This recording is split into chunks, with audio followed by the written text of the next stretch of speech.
Alô, Charla 10, a parada é a seguinte, peça sua forneria original, franquias espalhadas por todo o Brasil. Então, as equipes da Europa têm isso e o Botafogo começou a implementar isso. Rapidamente, antes de a gente avançar no tempo, o Botafogo hoje, existe esse trabalho da equipe B? Como é que tá a situação? Após a saída do Luiz Castro, né? Que parece que foi ele que implementou a ideia de ter um time B, assim. Assim, ainda existe lá a categoria, não sei se vai ter continuidade, porque o problema é que o próprio futebol brasileiro não te ajuda nesse sentido. Não tem calendário. Não tem calendário, não tem competição.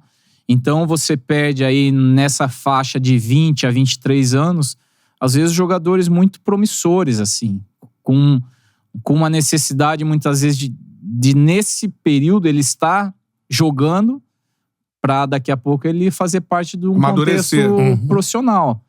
Você acha que, por exemplo, o Botafogo poderia, se não existisse a equipe B, ter perdido o Jefinho, por exemplo?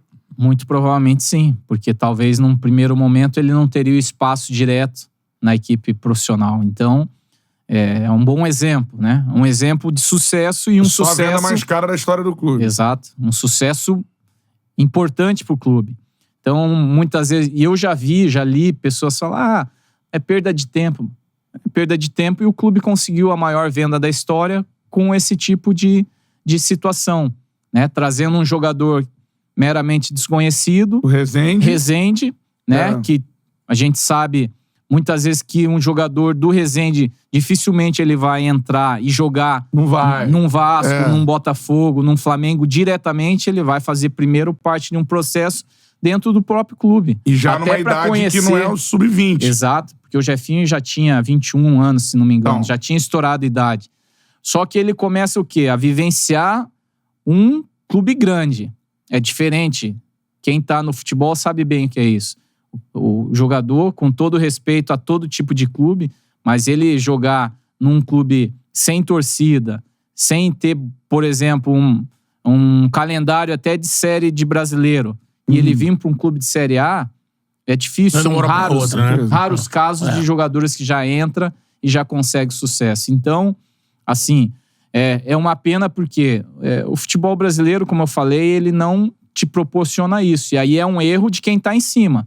Né? Então, é um erro, digamos, da nossa confederação em não abrir espaço para esse tipo de calendário, desse tipo de idade, né? Que seria dos 20, onde ele estoura a idade dele de base para um contexto profissional. É como se não servisse mais. Exato. Tu perde alguns caras... O cara estoura com 20. É por isso que, por exemplo, alguns jogadores...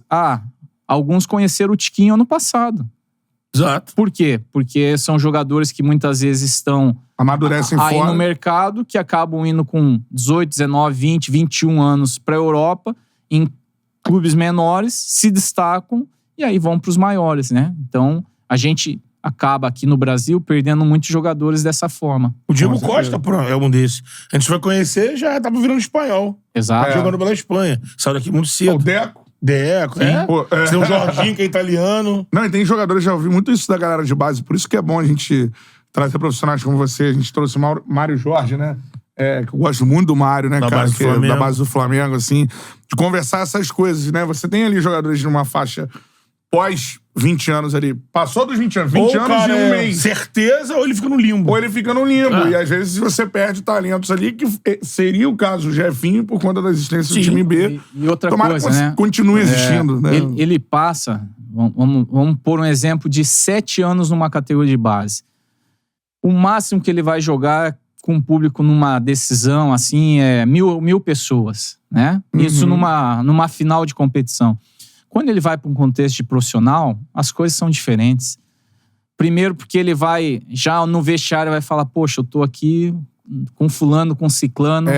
Aí ele vai para uma concentração, ele vai já enfrentar no adversário jogadores que até pouco tempo ele colocava num videogame. É isso. Vai estar a torcida, vai ter são outros ingredientes. Especificamente com o Jefinho, como é que rolou essa transição pro profissional? O Castro conversava com você sobre ele? Como é que era essa... Não, na verdade, assim, nesse primeiro momento não, porque o Castro chegou, se não me engano, em março. E ali, nesse primeiro momento, naquela situação de ajustar, digamos, a equipe pro time jogar o brasileiro, era pouco tempo, jogadores chegando ali. Então, a partir do momento, por exemplo, que nós conseguimos ir fazendo a construção da equipe, nós tivemos antes da competição, acho que 1 jogo treino ou 2.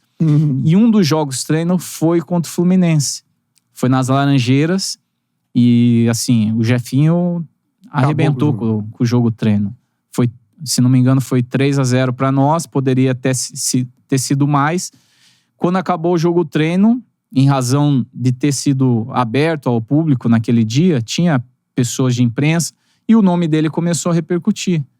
Só que eu já tinha conversado com algumas pessoas para, em determinados momentos, o Jefinho treinava lá, voltava, entendeu? Para ele ir sentindo. E maturando. E maturando. Só que o que aconteceu? Depois desse jogo treino, foi necessário ele ir treinar lá e ele nunca mais voltou. Ainda bem, né? Porque esse é o papel do clube. Sim. Nós, como... Ali no meu caso, né? Como a última etapa, digamos, de uma formação, é isso que eu falava para os jogadores. Falava, eu como treinador do time Sub-23, eu não quero vocês aqui. Eu quero que vocês vão pra lá. Vocês treinem lá com o Luiz, com a equipe principal. Porque esse é o objetivo do clube, não é vocês permanecerem aqui. Então, foi o que aconteceu. E aí, outros, né? Por exemplo, o Breno, que era o volante, que tinha tido uma lesão, treinou em alguns momentos com a gente, jogou lá com o Luiz. Então... eram situações assim que a gente sabia... O JP também era. O JP era da equipe Sub-23, que foi trabalhar lá e o Luiz acabou utilizando bem ele e jogou aí alguns jogos. No último jogo agora, o Newton entrou. Sim. Um menino assim... eu fiquei muito feliz de ter visto o Newton entrar, porque era um jogador que estava com a gente lá desde o começo e a gente vê potencial nele, entendeu?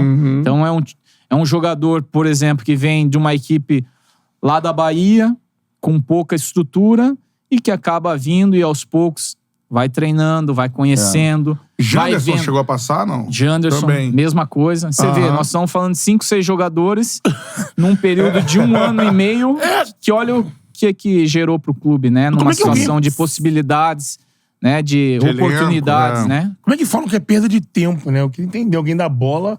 achar que ter o departamento do Sub-23, a categoria, é perda de tempo, né? Você tá ganhando tempo, na verdade. E eu acho que se aproximando mais do acerto ali.